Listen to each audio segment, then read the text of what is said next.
Bonjour à tous, bienvenue dans les studios du Figaro TV. La campagne de l'entre-deux tours des municipales a-t-elle modifié votre vote pour dimanche? C'est la question qu'on vous pose sur le site du Figaro tout au long de ce week-end. Et bien évidemment, dimanche, où vous ne raterez pas assurément notre soirée spéciale à partir de 19 h sur le Figaro TV avec Victoire Sicora. Nous allons aujourd'hui à Lyon. Dans un instant, quels ont été les enjeux d'une campagne qui a été tragiquement marquée par le lynchage à mort du militant nationaliste Quentin Derenque le 12 février dernier. On retrouvera Timothée Delem et Augustin Moriot et leurs interlocuteurs sur place. On fera le point sur les dernières infos et les derniers sondages avec l'excellent Frédéric Dabi qui tient encore debout malgré un travail intense en ce moment et notamment dû à cet excellent livre L'écharpe et les tempêtes dont il est le co-auteur avec Brice Sokol. Coup d'œil aussi à la situation internationale et en particulier l'Iran, auteur d'un livre sur les relations parfois troubles entre Paris et Téhéran. Le journaliste Emmanuel Razavi sera aussi aujourd'hui sur le plateau de Point de Vue.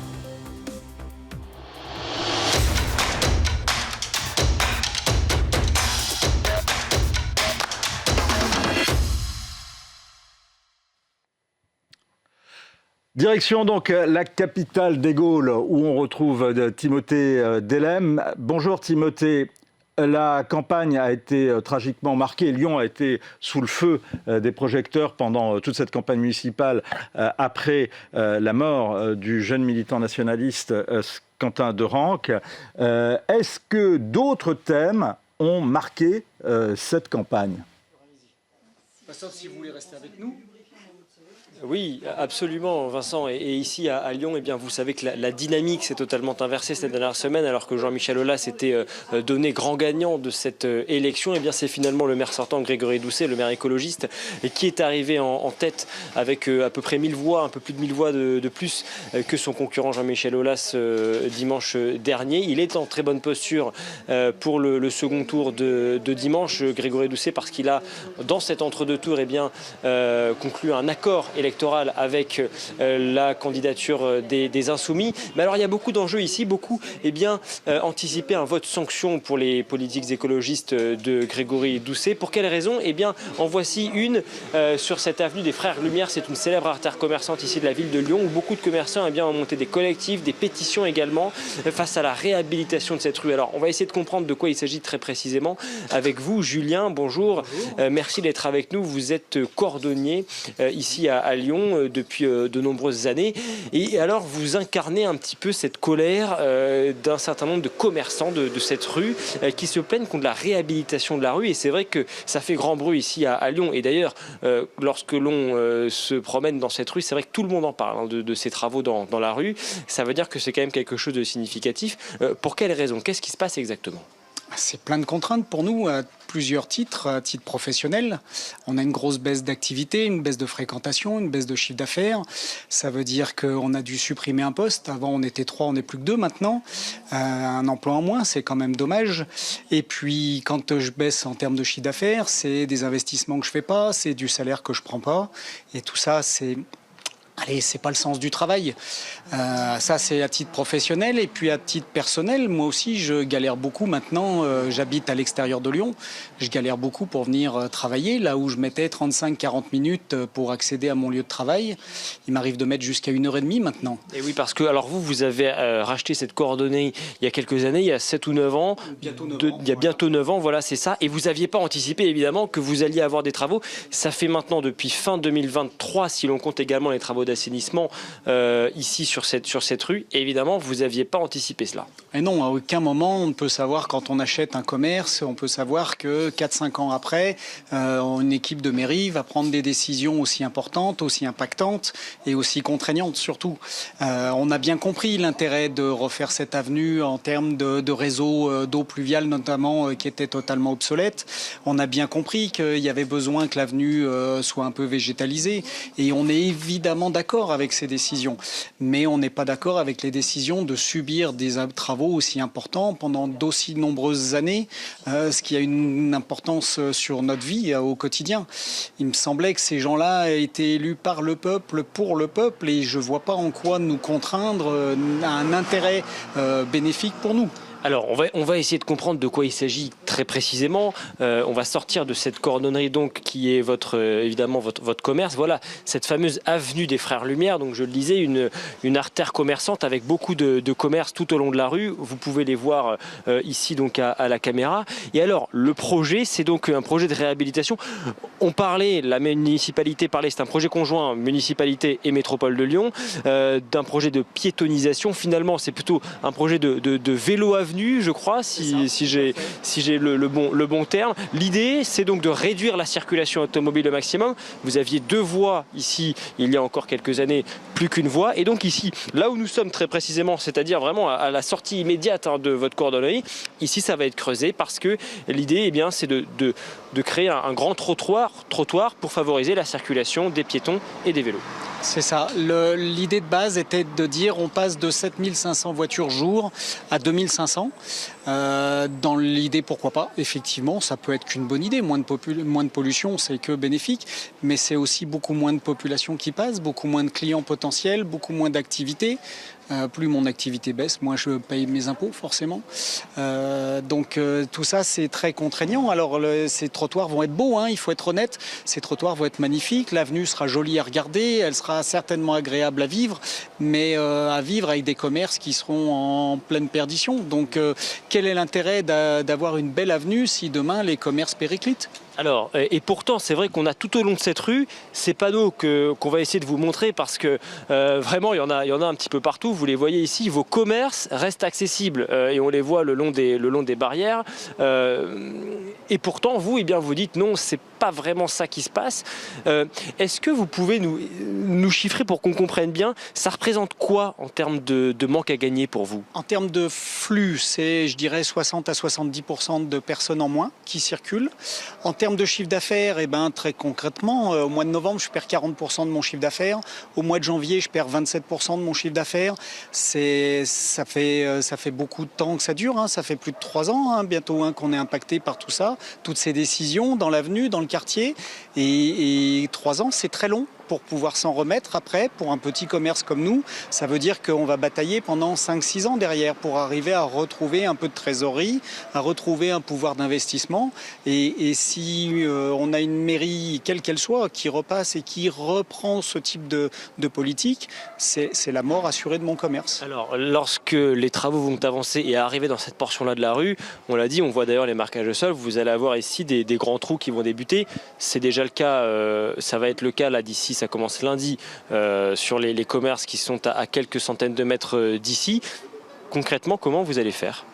On sera bien obligé de s'adapter. De toute façon, la mairie nous a dit qu'il n'y aurait aucune aide à notre niveau, aucune aide financière pour compenser tout ce manque à gagner. Vous n'avez reçu absolument aucune, pas un centime d'indemnisation ? Pas un centime. Comment est-ce que ça a été justifié? Parce que ce sont des choses qui se font pourtant de coutume. Lorsque par exemple vous pouvez prouver l'impact sur votre chiffre d'affaires, qu'est-ce qu'on vous a répondu?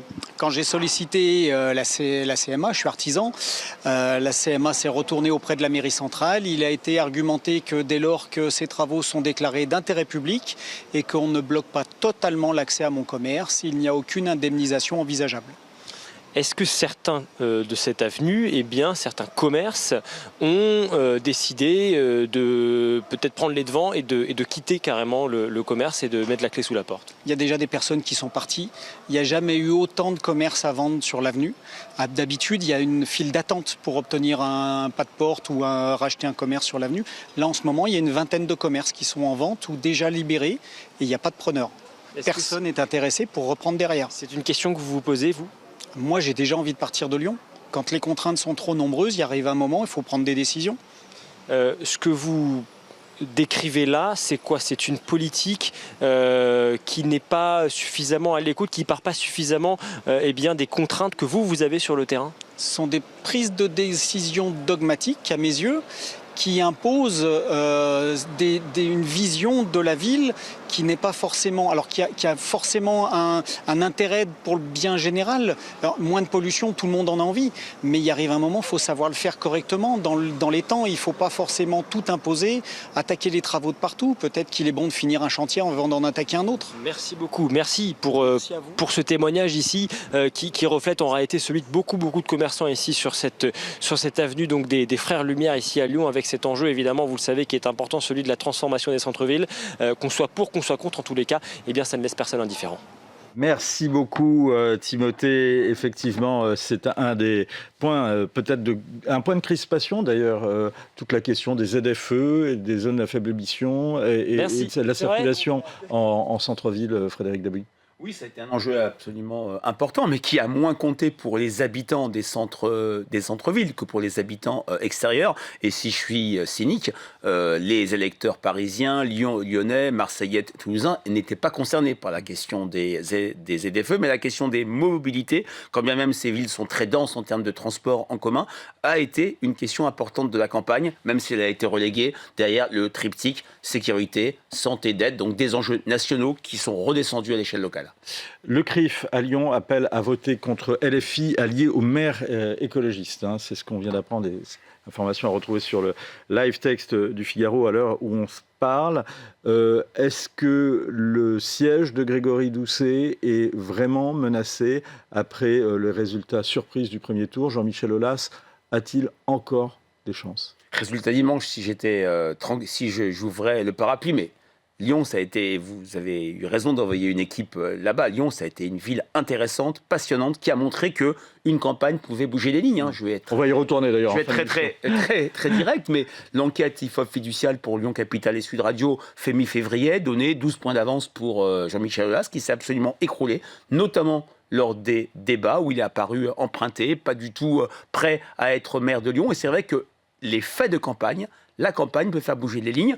L'égalité quasi entre les deux a été une surprise, mais les derniers sondages montraient un resserrement très fort. Et là, ce qui va être intéressant pour dimanche, c'est voir si cette fusion Doucet-LFI marche, si l'arithmétique qui doit lui donner une victoire certaine est réelle, ou si une dynamique Aulas est encore possible. Elle me paraît difficile à espérer compte tenu de cette fin de campagne de premier tour qui a été extrêmement compliquée pour lui. Et même si une nouvelle élection a commencé le 15 mars au soir, il y a clairement une continuité entre le premier tour et le second tour. Il s'agira de voir si cette alliance Doucet-LFI est une alliance arithmétique qui marche. Alors, une alliance arithmétique qui marche, sur le papier, il y a une autre ville où elle devrait fonctionner à plein régime, c'est Toulouse.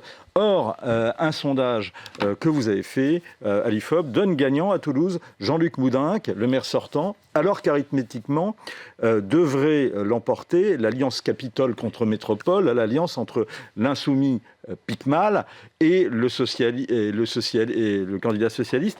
Est-ce qu'il y a un effet répulsif dans les alliances avec LFI ? Oui, vous avez raison, ça va être Toulouse, à mon avis, le centre névralgique du pays en termes de stratégie électorale dimanche soir. Arithmétiquement, dans cette enquête, IFOP fiduciale pour La Dépêche et Sud Radio, la victoire de Picmal apparaissait certaine, 27-28% pour lui, 25% pour François Briançon, mais l'électoral, ce n'est pas une arithmétique, c'est une dynamique. Autant c'est Doucet, le maire sortant bien identifié, qui prend la tête de liste, autant là, François Picmal, et ça a été une surprise, les sondages ne l'avaient pas montré, même si on avait vu un resserrement. Est-ce que, la tête de liste LFI répulse, pour reprendre votre terme, ou crée une dynamique? Dans l'enquête qu'on a publiée hier soir, prudence absolue, et on donne 51-49 pour la liste Moudenc, donc c'est dans la marge d'erreur. On a encore des électeurs qui peuvent changer d'avis, mais ce qui est très intéressant, le fait majeur, c'est pas ce 51-49 qui reste à confirmer dimanche, mais le fait qu'un électeur Briançon sur 5 se déclare prêt à voter Jean-Luc Moudenc pour ne pas avoir LFI à voter pour François Picmal. Pour voter pour Jean-Luc Moudenc, un électeur Briançon. Pour ne pas avoir François Picmal au Capitole. Pour ne pas avoir François Picmal, c'est la question fondamentale. LFI, depuis des années, a un problème avec le second tour. Les scores de premier tour sont bons, mais on l'a vu lors de la partielle de Villeneuve-Saint-Georges, on l'a vu lors de la partielle législative de l'Isère. Il y a un effet répulsif, c'est le célèbre adage de Charles Pasqua qui était une phrase de Guy Mollet. Dans une élection, vous savez, au premier tour on choisit, au second tour on élimine, et on a toujours vu un vote d'élimination de la France insoumise. Est-ce que ça va se produire à Toulouse et un degré moindre à Limoges dimanche? Intéressant ce que vous dites, Frédéric, parce que finalement, Jean-Luc Mélenchon, quand il fait de la science politique, lui parie plutôt sur de la dynamique, mais il y a une autre donnée d'airain dans les sondages que fait l'IFOP et d'autres instituts, c'est qu'on voit que la France insoumise est aujourd'hui le mouvement le plus répulsif dans l'opinion. Oui, c'est dans toutes les enquêtes, c'est le mouvement qui inquiète le plus, c'est le mouvement qui est jugé plus que le RN, moins attaché aux valeurs démocratiques. Il y a le soupçon d'antisémitisme. Je rappelle la donnée IFOP pour LGC et la Fondapol que le Figaro et Le Point avaient repris en exclusivité. 92% des Français de confession juive considèrent que LFI contribue à faire monter l'antisémitisme, mais Jean-Luc Mélenchon a raison, c'est une dynamique électorale. Et si, au soir du second tour, Limoges ou Toulouse sont gagnés, remportés par LFI, ça change tout. Ça rendrait LFI dans la perspective présidentielle, parce que ce scrutin, en principe, sénatorial, mis de côté, est le dernier scrutin avant l'élection présidentielle. Ça rendra LFI incontournable comme moteur de l'Union de la gauche, et une Union de la gauche qui peut pour la première fois gagner au deuxième tour. Ça sera un coup de tonnerre, et je le dis très directement, un affaiblissement historique pour le Parti socialiste. Ça obérera ses chances pour 2027. Oui, c'est l'une des questions. Est-ce que le PS a un avenir en dehors de ses emprises locales ? C'est la question qui se pose. Vous savez, au soir du second tour, tous les partis, toutes les écuries présidentielles vont vouloir imposer une lecture stratégique du scrutin. Ça peut réussir. Dimanche dernier, la tonalité, pardon de le dire, inexacte et fausse des soirées électorales, c'était percé RN, percé LFI. Oui, mais la big picture, la tendance lourde, c'était et le Figaro l'a bien dit, ainsi que l'opinion, les maires sortants ont été très largement reconduits. 2, dans les villes de plus de 9000 habitants, la domination reste très forte chez LR et au Parti socialiste. Mais comme les municipales sont une affaire de symbole, Toulouse, qui passe dans l'escarcelle de LFI avec sans doute Roubaix, c'est l'idée que LFI est incontournable à gauche et se met en position de force par présidentielle. Pardon Frédéric, mais si on regarde les élections entre elles, LFI n'était jamais arrivé à ce niveau de performance lors d'une élection municipale. Avant le premier tour, on disait bon, alors LFI, c'est pas les élections municipales, c'est pas l'élection d'LFI. Ils auront sans doute Roubaix. D'ailleurs, au premier tour, quand on a eu les résultats du premier tour à Roubaix, on s'est dit finalement, ils sont pas si hauts. Et après, on a vu partout où LFI devenait incontournable ou devenait aller en tête, notamment à Toulouse. Alors, regardons les chiffres, c'est dans le Figaro aujourd'hui avec une analyse de mon collègue et ami François Cros. Dans les villes où LFI est présent, son score moyen, c'est 12,1%. C'est un score important, c'est un score qui permet de se maintenir au second tour. C'est pas un score qui, en moyenne, permet de gagner beaucoup de villes. Il y aura en moyenne 3, 4, 5 villes gagnées par la France insoumise. Et surtout, vous avez raison, c'est la première fois que LFI se lance de manière directe, à corps perdu, aux élections municipales. Quel élément de comparaison? On ne peut pas comparer par rapport à 2020. Et donc, la comparaison que l'on doit faire, c'est par rapport au magot électoral présidentiel de Jean-Luc Mélenchon, 2022. Et c'est clair que c'est une image qui peut être un petit peu faussée. Mais c'est dissymétrique. C'est dissymétrique, mais dans la plupart des villes, à l'exception de Lille, à l'exception de Toulouse, à l'exception de Roubaix, il y a eu une difficulté pour les listes LFI qui se sont implantées, qui avec 12% en moyenne vont entrer en force dans les conseils municipaux, mais à titre minoritaire. Il y a eu une difficulté à faire revenir de manière au-delà de 50%, à part les quelques villes que j'ai citées, Limoges également, où le candidat fait mieux que Jean-Luc Mélenchon, c'est peut-être la seule exception, à faire revenir cet électorat mélenchoniste de 2022 chez LFI. Mais puisque les municipales sont une affaire de symbole, si dimanche prochain LFI affiche une victoire à Roubaix, une victoire à Toulouse, une bonne surprise à Limoges, ça le met dans le cadre du rapport de force très fort à gauche entre les deux gauches irréconciliables, dans une situation de force très, je dirais, irréversible pour la présidentielle au sein des équilibres à gauche. Est-ce que, de manière... si on revient, par exemple, dans une autre ville où, effectivement, LFI est présent au second tour, ne gagnera pas, c'est Paris. Votre sondage donne Emmanuel Grégoire victorieux. Voici celui d'ailleurs que nous publions sur le site du Figaro. C'est un autre institut, mais on est à peu près dans les mêmes eaux. Hein. On va le voir dans un instant, avec un sondage qui donne à peu près les deux candidats à 1 point d'écart dans le sondage Elab en faveur d'Emmanuel Grégoire. Est-ce que c'est aussi une tendance qui est observée? D'autres instituts ne l'observent pas. Est-ce qu'on peut dire, à Paris, ça va être serré? Oui, ça va être serré. Votre enquête Elab donne 1 point d'écart. L'enquête IFOP fiduciale pour Paris Match et Sud Radio donne 46, 44, 10. Elle a été faite aux 2 tiers avant le débat, et ce débat a été quand même regardé beaucoup par les Parisiens. On a vu une Sophia Chikirou plutôt à l'aise, qui a une capacité à fixer une partie importante de son électorat de premier tour. Je dirais les 2 grands enjeux qui peuvent rendre le match encore plus serré, c'est la capacité de Sophia Chikirou à faire revenir sur son nom, alors que les Parisiens savent qu'elle ne va pas gagner la municipale. C'est 12%, c'est 11,7% d'électorat du premier tour, qui n'irait pas par définition chez Emmanuel Grégoire, et la capacité de Rachida Dati à faire revenir plus d'électeurs bournazel sur son nom. Dans l'enquête IFOP fiduciale, on a seulement 31% des électeurs de Bournazel qui vont chez Emmanuel Grégoire. Dati en prend 1 sur 2. Et c'est vrai que plus elle arrivera à faire revenir, parce qu'elle a fusionné avec Pierre-Yves Bournazel, sans Pierre-Yves Bournazel, plus Rachida Dati arrivera à faire revenir cet électorat du centre droit sur son nom, et plus l'écart sera encore plus serré, même s'il a aussi le fait majeur du premier tour, c'est la dynamique Grégoire, le fait qu'il soit très fortement en avance. Il avait 12 points d'avance sur 13 points d'avance sur Rachida Dati, et donc dans ce cadre, cette avance est très importante, elle crée une dynamique, mais M. Grégoire n'a pas beaucoup de réserve de voix quand Rachida Dati peut compter sur du vote CNAFO qui se reporte à un niveau de 90% et ce vote Bournazel qui pour l'instant ne va que modérément vers elle. Avec un soutien d'ailleurs aujourd'hui de Jordan Bardella, encore un soutien implicite puisqu'il appelle à barrer la route à la gauche à Paris. Un autre point, au plan national, est-ce que justement on est dans l'entre-deux tours, il peut y avoir des surprises? Au plan national. Au plan.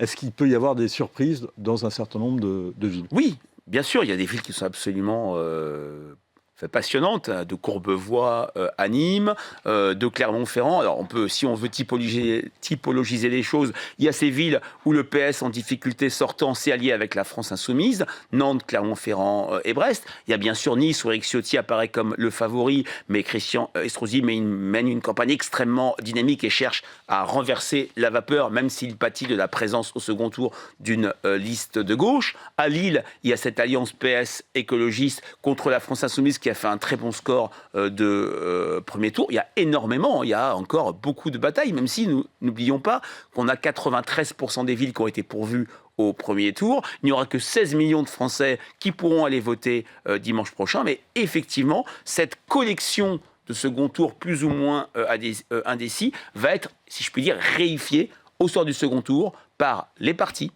par les écuries présidentielles pour imposer une vision du scrutin et positionner sa force, son poulain, son champion vers 2027. Est-ce que le RN peut gagner ses paris à Marseille et Toulon? Alors, nous le verrons. Marseille, ça paraît compliqué parce que le retrait volontaire de la liste de Delogu libère beaucoup de voix pour Benoît Payan, même si tout l'électorat de Delogu n'ira pas chez Benoît Payan. Ça sera un élément d'analyse du scrutin assez important. Toulon, Laure Lavallée est arrivée nettement en tête, mais il y a une union qui se passe plutôt bien entre la maire sortante et le sénateur LR Michel Bonus. Arithmétiquement, ça devrait permettre à la maire sortante de l'emporter, mais comme on l'a dit au début de notre échange, c'est une dynamique, une campagne. Est-ce que les électeurs de Toulon veulent une alternative RN, sachant qu'un des faits majeurs en termes d'analyse sociologique du premier tour, on l'a vu à Toulon, on l'a vu à Avignon, on l'a surtout vu à Marseille, c'est la désormais similarité sociologique entre l'électorat RN et l'électorat LR. L'électorat Vassal, l'électorat Alizio était sociologiquement exactement le même, ce qui a permis les transferts qu'on a vus en cours de campagne. Et ça aussi, c'est un enseignement très important dans cette perspective de vrai faux fausse union des droites de la présidentielle à venir en 2027.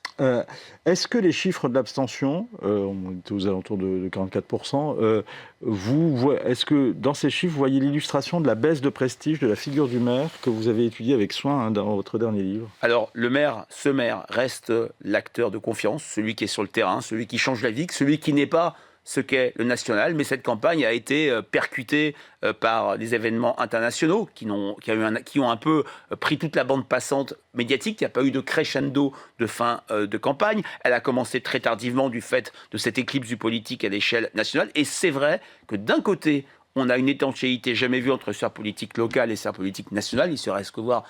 Il ne suffit que de voir les vainqueurs attendus de ces élections sur les grandes tendances. PS, LR et ce qui se passe à l'échelle nationale. Mais d'un autre côté, la crise du politique, l'éclipse du politique a considérablement gêné les maires sortants. Merci beaucoup. L'écharpe et les tempêtes, vous le voyez, c'est le livre à lire, très intéressant, signé Frédéric Dabi et Brice Sokol. Bon courage, cher Frédéric. Merci pour dimanche.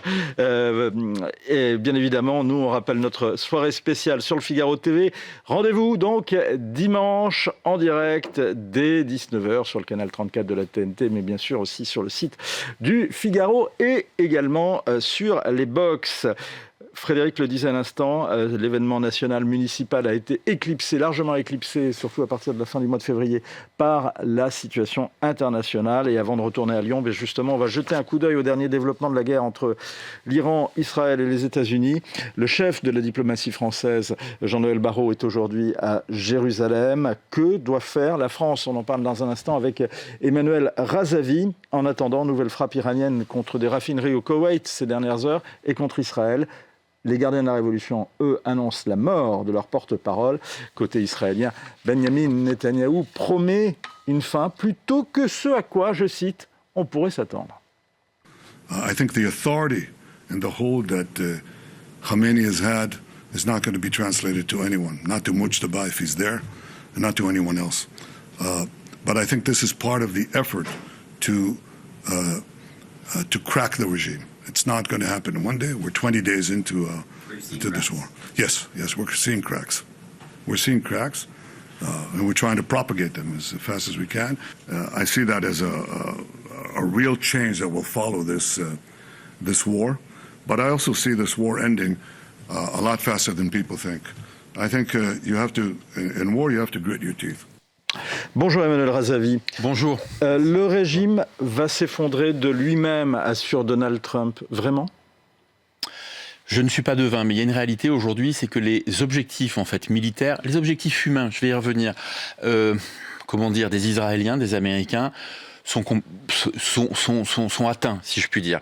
Je m'explique. Militairement, de toute façon, la République islamique en fait d'Iran est terriblement affaibli. Les états-majors avaient déjà été décimés au mois de juin. Des adjoints, en fait, sont apparus. Ils ont été tués. Il ne vous aura pas échappé qu'on ne sait pas où est le guide suprême, après que son père, d'ailleurs, ex-guide suprême, ait été abattu. Ce sont les figures historiques du régime qui sont tuées, en fait, ces dernières semaines. Il faut le prendre en compte, c'est très important. Ce sont les gens en fait qui sont garants des institutions de la République islamique. Donc oui, la République aujourd'hui islamique, elle est affaiblie, d'accord ? Est-ce que ça suffira à la faire vaciller ? Et quand bien même si elle tombe, qu'est-ce qui arrive après ? Parce que c'est aussi une question à laquelle il faut penser d'ores et déjà. C'est important. Donc oui, je pense que les Israéliens sont bien placés pour dire qu'aujourd'hui, en fait, ils ont atteint leurs objectifs militaires. Ils sont en passe de terminer d'atteindre les objectifs en fait humains et politiques qui sont très importants. Quels sont les objectifs humains et politiques ? Les objectifs militaires, déjà, d'une part, c'était en fait de réduire, je dirais, à néant les défenses en fait iraniennes, les structures aussi de la sécurité intérieure. Donc, ils ont tué des chefs. On en vient à l'humain, de fait. Ils ont tué en fait des chefs très importants. Le porte-parole des passes d'Aran. À la fois, bien sûr, chez les passes d'Aran, donc les gardiens de la Révolution, le bras armé de la République islamique, mais aussi au sein de leur milice civile qui s'appelle le Basij, qui a été en charge, vous savez, de cette répression en fait d'une violence inouïe. On parle de milliers, peut-être de dizaines de milliers de morts en fait les 8 et 9 janvier, qui ont été tués en fait dans les rues des grandes villes iraniennes. Emmanuel Razavi, justement, les Basiji, cette milice, structure très largement les républiques islamiques, et structure l'emprise de la République islamique. Est-ce que, malgré ces frappes, est-ce que malgré cette décapitation, les derniers jours ne montrent pas quand même la pérennité, la robustesse et la résistance de ce système ? Je pense que vous avez raison de poser cette question, et je vais revenir à 1979, le moment où a été proclamée la République islamique. Les gens qui ont travaillé à la constitution de la République islamique ont fait en sorte de la rendre extrêmement solide et de faire en sorte qu'elle protège l'ensemble des institutions. Et quand je fais allusion en fait aux institutions iraniennes, je ne parle pas que des institutions politiques, je parle aussi des institutions militaires, paramilitaires, c'est-à-dire les gardiens de la Révolution et donc leur milice civile, le Basij. Et le Basij aujourd'hui, bien malin, qui sait combien il y a de Basijis réellement en fait en Iran, parce qu'il y a une amplitude dans les chiffres en fait qui est colossale, mais ils sont partout. Ça peut être votre voisin, ça peut être même votre voisin, je dirais, de classe à l'école ou à l'université. Et donc aujourd'hui, ces gens-là, ce sont des rentiers du régime. Ils vivent en fait du régime, donc ils le soutiennent très clairement, mais il y a un point quand même qu'il faut prendre en compte, c'est que leurs chefs historiques, qui sont en même temps des figures historiques de la République islamique, issus de la Révolution de 1979, de la guerre Iran-Irak aussi pour certains, qui étaient auréolés de gloire. Vous savez que les combattants de la guerre Iran-Irak sont rentrés en fait en Iran étant perçus comme de véritables héros. La réalité, c'est que ces gens-là, aujourd'hui, ils disparaissent. Donc, on peut noter que ce que j'appelle moi les seconds couteaux, si vous voulez, ces figures qui sont apparues plus récemment et qui vont être amenées à prendre le pouvoir probablement pour autant que le régime perdure, ce sont des gens qui ont une maîtrise moindre, si vous voulez, des institutions, des rouages de la République islamique, qui ont moins de réseaux au sein même d'ailleurs des organisations gouvernementales administratives en fait du régime. Ça dénote quand même un affaiblissement attendu qu'en plus, vous pouvez ajouter à ça qu'il y a une vraie fracture entre deux tendances au sein de la République islamique. Il y a d'un côté les ultra-conservateurs issus de la Révolution, les réformateurs, c'est les milieux un peu affairistes, un peu mafieux, proches des gardiens de la Révolution, qui ne s'entendent pas du tout. Un certain nombre déjà ont fait défection en fait depuis des mois, voire parfois d'ailleurs des années. Ils étaient favorables à une solution négociée. C'est surtout eux en fait qui ont négocié avec l'Occident, avec les Américains. Il y a une vraie... Au-delà d'une fracture, il y a une véritable opposition entre les deux clans. Et à l'intérieur des deux clans, vous avez des sous-groupes qui sont créés. Le président de la République islamique, Massoud Pezeshkian, c'est un réformateur. Aujourd'hui, il est complètement coupé en fait de sa base. Il s'est retrouvé en fait isolé. C'est quand même le signe d'une fragilisation, si vous voulez, quand même du régime. Est-ce que les frappes américaines et israéliennes aident vraiment le peuple iranien ? Vous savez, enfin... Nous nous connaissons bien, Vincent, j'ai couvert beaucoup de guerres, je ne suis pas un vat en guerre et je ne me ferai jamais l'avocat, si vous voulez, de bombardement. Cependant, il y a une réalité. Moi, je vois que les Iraniens de l'intérieur avec lesquels je parle depuis des semaines, d'abord, avant même, je dirais qu'il y a ces nouvelles opérations qui soient déclenchées, les Iraniens appelaient, si vous voulez, à une intervention en fait israélo-américaine, parce que les Iraniens ne veulent plus de ce régime. C'est pas 100% des Iraniens, le régime il a encore une petite base, évidemment, de soutien, mais la réalité c'est que quand on parle avec les Iraniens de l'intérieur, je parle pas de ceux de la diaspora, je parle bien de l'intérieur, on sent bien qu'il y a une volonté que ces frappes permettent de faire tomber le régime. Ils n'en peuvent plus. Il faut comprendre pourquoi. 47 ans de République islamique, ça a mené à quoi ? 2/3 du pays n'a plus accès à l'eau potable. Près de 80% des Iraniens aujourd'hui vivent en dessous du seuil de pauvreté. Dans certaines régions, certaines provinces iraniennes, vous avez des gens qui ne peuvent pas se nourrir, qui ne mangent pas plus d'une fois par jour. Vous avez des pannes d'électricité partout en fait en Iran. Il n'y a plus de travail, la monnaie iranienne ne vaut plus rien. Je crois que je ne vous apprends rien. Donc ces gens-là se disent, en fait, ces mollahs, ces gardiens de la Révolution, en fait, ont pillé, si vous voulez, ils ont braqué complètement, en réalité, en fait, la rente pétrolière, la rente gazière. Ils ont confisqué l'économie iranienne. Les gardiens de la Révolution, avec les réformateurs iraniens, ils tiennent 70% de l'économie, et une économie qui ne ruisselle pas, si vous voulez, pour l'Iranien moyen. Je parle d'Iranien moyen, d'ailleurs. Sous le Shah d'Iran, vous aviez l'existence d'une classe moyenne. Aujourd'hui, la classe moyenne, elle est quasiment inexistante, en fait, en Iran. Donc, ils n'en veulent plus. Ils espèrent, par contre, moi, ce que j'entends, parce que les gens ont peur, et ils ont peur, en fait, que ces frappes s'arrêtent du jour au lendemain, sans qu'il y ait de plan B derrière. Et beaucoup, moi, d'Iraniens avec lesquels je discute à l'intérieur, y compris les chefs des oppositions, me demandent, parce qu'ils se le demandent, quel est le plan B des Américains, notamment. Emmanuel Razavi, justement, vous êtes en lien avec pas mal d'Iraniens, beaucoup d'Iraniens qui sont encore sur place. Comment vivent-ils, justement, ces frappes, et comment vivent-ils dans le contexte actuel ? Il y a la peur, il y a l'angoisse, évidemment. Des gens qui sont, évidemment, dans des régions, dans des endroits où il y a des frappes. Il vivent dans la peur extrême. Donc ça, c'est la première chose. La peur de frappe ? La peur d'être tué, la peur d'avoir des proches qui pourraient être tués, évidemment. Il y a aussi la peur que ces frappes ne servent à rien in fine, c'est-à-dire qu'il n'y a pas de plan politique derrière. Donc il y a ça que j'entends, et ça, on ne peut pas le nier, si vous voulez. Et dans le même temps, c'est ce que je vous disais il y a 2 minutes, il y a une espérance. Donc c'est un mélange en fait des deux. Il y a une espérance que ces frappes permettent la chute du régime et peut-être l'arrivée d'un gouvernement en fait de transition avec des oppositions intérieures, extérieures, une coalition, gouvernement de transition démocratique, laïque. Beaucoup en fait l'espèrent, mais il y a aussi l'angoisse que ça ne se produise pas. Vous voyez, en fait, je le dis toujours sur l'Iran, c'est que 100% des Iraniens ne pensent pas exactement la même chose. 100% des Iraniens, n'attendent pas d'ailleurs la même solution politique probablement. Il y a plusieurs réalités. Mais en tout cas, il y a une chose qui se dessine, je dirais majoritairement, c'est que les Iraniens ne veulent plus des mollahs, ne veulent plus des gardiens de la révolution et je dirais globalement de la République islamique. On a des prospectives qui ont été faites là-dessus, il y a des chiffres. On sait que plus de 80% des Iraniens ne veulent plus des régimes. Jean-Noël Barrot, le ministre des Affaires étrangères, est aujourd'hui en Israël. Que peut faire la France ? Écoutez, je pense que l'histoire, pour le moment, elle se passe sans la France, très clairement. Aujourd'hui, ce sont les Américains et les Israéliens, en fait, qui sont principalement, en fait, au feu. Évidemment, la France, ça reste quand même une force de soutien. On a des accords de défense avec, certains États, en fait, du Golfe Persique. Donc, l'aviation française brille, vous le savez, ces derniers jours. Mais au-delà de ça, aujourd'hui, la France, je crois, ne veut pas être embarquée dans une guerre visiblement à laquelle elle ne croit pas. Je pense que c'est une erreur. Moi, je pense qu'il faut soutenir aujourd'hui. Pourquoi ? Je le pense parce que les Iraniens de l'intérieur l'attendent majoritairement, d'une part, parce qu'il y a une vieille histoire entre la France en fait, et l'Iran. Je ne parle pas du régime iranien, des mollahs. Je parle de la population en fait, iranienne.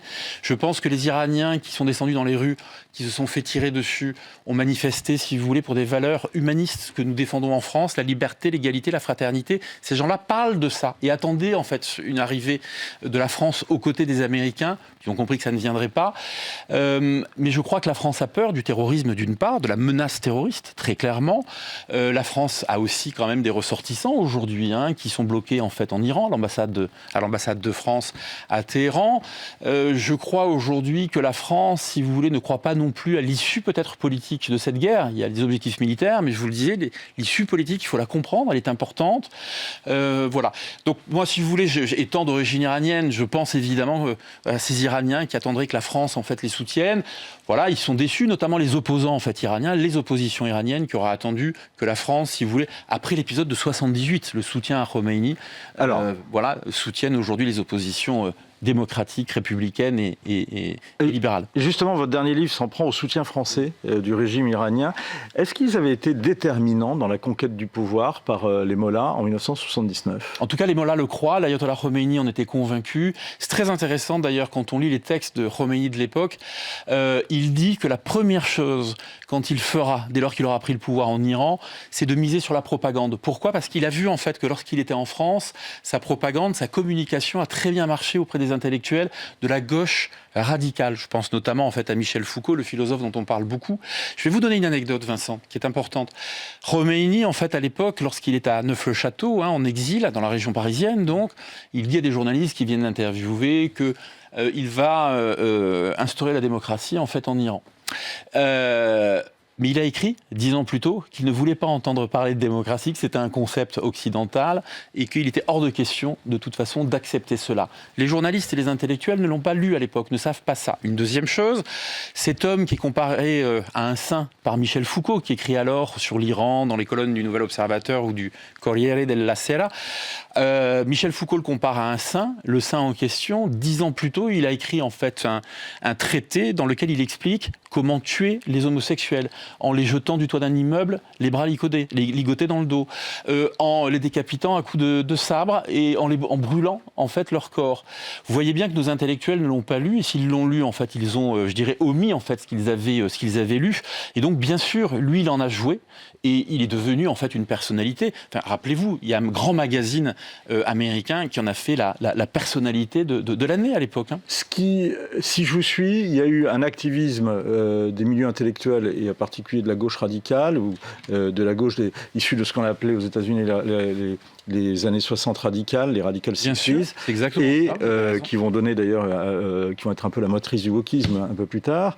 Et du coup, le pouvoir politique, voyant ce mouvement se faire, par une forme, pour pouvoir plaire à ces mouvements progressistes, va accepter Khomeini en France. Absolument, et Khomeini a compris en fait que ce qui était déterminant, c'était l'opinion publique. Et donc, il cherche à façonner, si vous voulez, les opinions publiques en se présentant, si vous voulez, comme un faible, en présentant évidemment celui auquel il s'oppose, le Shah d'Iran, Mohammad Reza Shah, comme un tyran. Chose intéressante, Khomeini, en 1963, a échappé à la mort parce que le Shah a fait en sorte qu'il soit gracié. De même que le Shah, d'ailleurs, a gracié le chef des Moudjahidines du peuple, allié en fait de Khomeini. En fait, il a gracié en fait les figures qui l'ont fait en fait vaciller, qui ont fait en sorte que son régime, si vous voulez, s'effondre. Et ils ont porté un discours.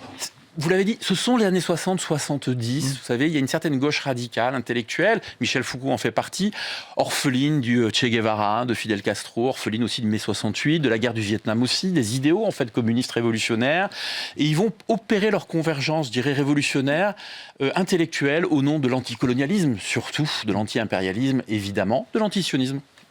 Quels sont les soutiens aujourd'hui du régime en France ? Alors je dirais plus que les soutiens, ce sont les relais. Vous avez des relais toujours à l'extrême gauche. Vous les avez en fait à la France Insoumise. La France Insoumise, vous avez vu de nombreux députés de la France Insoumise manifester place de la République à plusieurs reprises, aux côtés de gens, de responsables, de proxy palestiniens comme le FPLP. Le FPLP, c'est une organisation, Front Populaire de Libération de la Palestine, qui est financée depuis des décennies par l'Iran. En 2021, le porte-parole du FPLP, le Front populaire de libération de la Palestine. Le Front populaire de libération de la Palestine disait en parlant des gardiens de la révolution islamique, ce sont nos frères de sang. L'Iran a toujours fait en sorte de financer à la fois des milices islamistes, des proxys islamistes à l'extérieur de ses frontières, mais aussi des proxys marxistes ou issus du marxisme, comme le FPLP, évidemment. Et ces gens-là ont des relais en France, on l'a vu ces dernières années. Notre précédent livre, d'ailleurs, était sur ce sujet avec Jean-Marie Montali.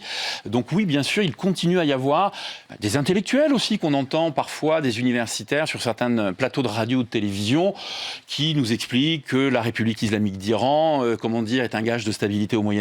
Je vous rappelle que cet élément de langage, il a même été repris par un de nos anciens ministres des Affaires étrangères.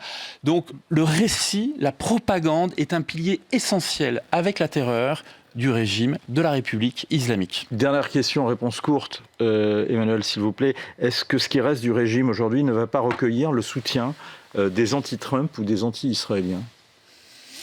Bien sûr, vous aurez toujours, de façon à minima marginale, des gens, évidemment, qui sont... Et c'est exactement la même chose. Au nom de l'anti-impérialisme, au nom de l'anti-trumpisme, quelque part, évidemment, il y a une convergence, je dirais, idéologique, révolutionnaire, encore une fois, anti-impérialiste, qui s'opère avec les islamistes iraniens et leurs proxys. Merci beaucoup, Emmanuel Razavi. Paris-Téhéran, le grand dévoilement, c'est absolument passionnant, comme toujours d'ailleurs. Et c'est un livre à lire et qui est publié aux excellentes éditions du Cerf. On va revenir maintenant sur les élections municipales, cap sur le deuxième tour. On revient comme promis à Lyon. Match très serré entre le maire sortant Grégory Doucet et l'ancien patron de l'Olympique lyonnais Jean-Michel Aulas, Timothée Delem. Est-ce que les matchs et les jeux sont encore ouverts dans la capitale des Gaules ? C'est toute la question ici, Vincent, évidemment, de savoir si Jean-Michel Aulas pourra finalement ravir l'hôtel de ville ici à Lyon, lui qui était donné grand favori des sondages et qui finalement est arrivé en deuxième position derrière le maire sortant Grégory Doucet dimanche dernier. Antoine Silière est avec nous, l'un des correspondants du Figaro ici à Lyon. Antoine, comment s'est passé cet entre-deux tours ? Est-ce que Jean-Michel Aulas s'est donné les moyens de croire à un rebond dimanche soir ? C'est surtout l'Alliance de la gauche qui a fait parler ici ici qui a été très rapide, beaucoup plus que dans d'autres villes. Et donc c'est plutôt Grégory Doucet qui s'est donné les moyens avec cette alliance avec LFI, qui lui permet d'ajouter les 10% recueillis par la candidate insoumise à ses 37,4 quand Ola ça fait 36,8. Il aura pour lui peut-être quelques reports des voix du RN et quelques centristes, mais il aura du mal à mobiliser probablement. Oui, parce que ici ce sera donc un duel dimanche soir avec effectivement l'alliance entre Grégory Doucet et puis la candidature des Insoumis ici à Lyon. Quelles sont les thématiques fortes? Sur quoi va se jouer finalement cette élection et ce scrutin, ce résultat final dimanche soir? Alors, du côté de Olas, on mise beaucoup sur cet élément de langage de l'alliance de la honte, voilà, dans le contexte post-lynchage de Quentin Derenque à Lyon. Les thèmes qui ont beaucoup fait parler durant la campagne et ces dernières années sont évidemment les travaux à Lyon, avec beaucoup de travaux pour des changements de mobilité, voilà, comme disent les écologistes, donner plus de place au vélo, aux piétons, au transport en commun, au détriment de la voiture. Et ça, il y a des commerçants qui en souffrent. Alors justement, et on le disait tout à l'heure, c'est une thématique qui ne laisse personne indifférent. Nous étions tout à l'heure à quelques kilomètres de là pour évoquer ces chantiers sur l'avenue des Frères Lumière. On a maintenant un petit peu déambulé dans le Lyon, on a pris le métro, puis on est maintenant dans l'hypercentre. On est vraiment sur la presqu'île de Lyon, dans le 2e arrondissement. On a rendez-vous avec un chef restaurateur ici, donc dans l'hypercentre de Lyon, et on va lui poser la question justement de savoir quelles sont les conséquences là aussi sur son commerce. Bonjour monsieur. Bonjour. Voilà, on est en plein service là, et alors vous, eh bien, c'est intéressant parce que nous avions tout à l'heure la problématique des travaux, et ça c'est un sujet majeur et qui a été abordé qui a été abordé par tous les candidats pendant cette élection. Là ici, alors c'est pas la problématique des travaux, mais c'est malgré tout un enjeu d'accessibilité très important, et ça a un impact évidemment sur vos commerces. Bien sûr, depuis maintenant des mois que les travaux sont dans le centre de Lyon et même aux portes de Lyon. Ces travaux ont bloqué bien évidemment notre activité, mais nous vivons aujourd'hui une situation sans précédent. C'est inédit ce que nous vivons à Lyon. Je suis le président des commerçants, une des plus grosses artères de la presqu'île, et aujourd'hui la période est compliquée. J'aurais imaginé que les candidats à l'approche des élections s'intéressent davantage à cette problématique. Je vois que sur certains programmes, c'est juste des choses que l'on aborde légèrement et on n'est pas rentré dans le vif du sujet. Ça, c'est un vrai problème. Et ce qui est intéressant, c'est qu'effectivement, vous l'avez rappelé, mais vous êtes le président d'une association ici de commerçants. Donc ce discours que vous portez, il est significatif évidemment d'un discours ici qui remonte et qui remonte de la part de beaucoup de commerçants ici. Quelle est la problématique pour vous? Quelle est, là aussi, je demandais tout à l'heure à ce cordonnier que nous interrogions, est-ce que vous pouvez nous chiffrer par exemple vraiment ce que ça représente pour vous en tant que manque à gagner, le problème de l'accessibilité ici? Alors aujourd'hui le problème, je peux vous le dire, les remontées, on est entre moins 40 à moins 50% de chiffre d'affaires, c'est énorme, même sur des périodes où on peut compter sur des soldes quelquefois ou des activités en centre-ville, on se dit bien là ça peut relancer l'économie. Bien non. Non, aujourd'hui les gens hésitent à venir à Lyon et se refusent même de venir et d'avoir, vous avez vu qu'on est une des villes les plus embouteillées de France, se refusent de venir aux portes de Lyon pour être bloqués 1 heure pour rentrer sur la presqu'île. Donc il y a beaucoup de facteurs, bien évidemment les travaux ont freiné l'activité, la zone ZTL également, aujourd'hui beaucoup de gens s'interrogent. Je pense que ce n'est pas la problématique d'avoir fait les travaux, d'avoir eu la volonté de faire les travaux et les modifications de la presqu'île. Mais alors qu'est-ce qui pose problème du coup? Ce qui pose problème, c'est l'accessibilité. C'est expliquer aux consommateurs comment on allait pouvoir continuer à activer nos commerces pendant cette période de travaux, pendant cette problématique en fait de centre-ville.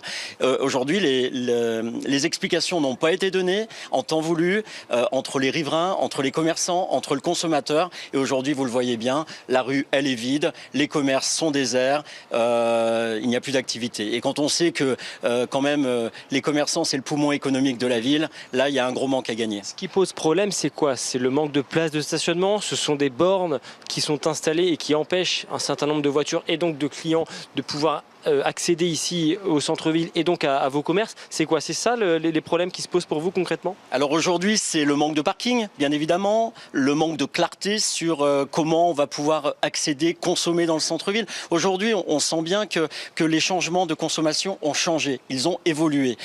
Il faut gérer, je pense, la presqu'île aujourd'hui, c'est un centre commercial à ciel ouvert. Donc allons voir ce qui se passe dans les centres commerciaux aux alentours de Lyon. Il faut s'en inspirer et faire la même chose dans le centre-ville.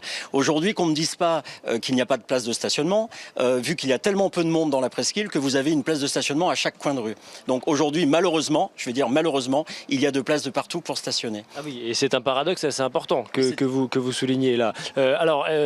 J'imagine que, parce que les commerçants, vous le disiez, c'est le poumon, et c'est vrai qu'en tout cas, c'est une problématique qui est importante lorsque l'on est un élu. J'imagine que vous avez pu échanger, que vous avez pu faire remonter ces problématiques. Qu'est-ce qu'on vous dit, qu'est-ce qu'on vous répond? Alors, bien sûr, avant la période électorale, j'ai rencontré tous les candidats. Tous, parce que c'est vrai qu'à force d'alerter, certains sont venus me voir en me demandant un petit peu comment je pouvais imaginer et comment avancer avec eux. Moi, j'ai mis une charte en ligne que tout le monde peut consulter, où j'ai apporté des idées justement pour retransformer ou peut-être améliorer la consommation en centre-ville. Peut-être mettre en place des triporteurs, peut-être mettre en place des navettes peut-être gratuites entre le parking et le centre-ville de Lyon. Il faut rendre la consommation beaucoup plus facile qu'elle ne l'est aujourd'hui. Est-ce que vous avez le sentiment, parce que là vous faites des propositions, est-ce que ces propositions sont entendues et écoutées? Eh bien, pour l'instant, j'ai pas vraiment l'impression. Je pensais que le poumon économique, je pensais que cette problématique de la consommation en centre-ville allait être l'enjeu majeur de cette campagne municipale, ce qui n'en a pas du tout été le cas. Je vois aujourd'hui certains candidats qui s'aperçoivent que le commerce ne fonctionne plus, donc ils essayent de mettre ça dans leur programme de dernière minute. Mais je pense qu'aujourd'hui, il va falloir, peu importe le candidat qui sera élu dans quelques jours, le premier axe et le premier point qu'il va falloir s'intéresser, c'est le commerce à Lyon. Alors, le commerçant que nous interrogions tout à l'heure, ce cordonnier, nous disait: les commerçants sont en grande souffrance, certains sont déjà partis, certains mettent la clé sous la porte. Est-ce que ce sont des témoignages là aussi que vous entendez? Alors ça, c'est terrible. C'est terrible parce que derrière chaque commerce, il y a une famille, il y a des gens qui se sont engagés, c'est la richesse de Lyon. À Lyon, c'est particulier. On a des commerces de qualité, on a des grandes enseignes, des grands noms qui ont fait la richesse de notre ville. On ne va pas sur les extérieurs de Lyon pour aller chercher des commerces que nous n'avons pas en centre-ville. Et les gens font le déplacement pour ça. Et aujourd'hui, malheureusement, je vois beaucoup d'enseignes qui ferment, beaucoup de beaux ACD et des commerces qui se vident. Ça, c'est terrible. Je ne sais pas comment freiner ce drame, mais même dans ma rue aujourd'hui, qui est une des rues les plus commerçantes à Lyon, eh bien, on a beaucoup de commerces qui ferment. Et une rue voisine, on a pratiquement un commerce sur deux qui a déjà fermé.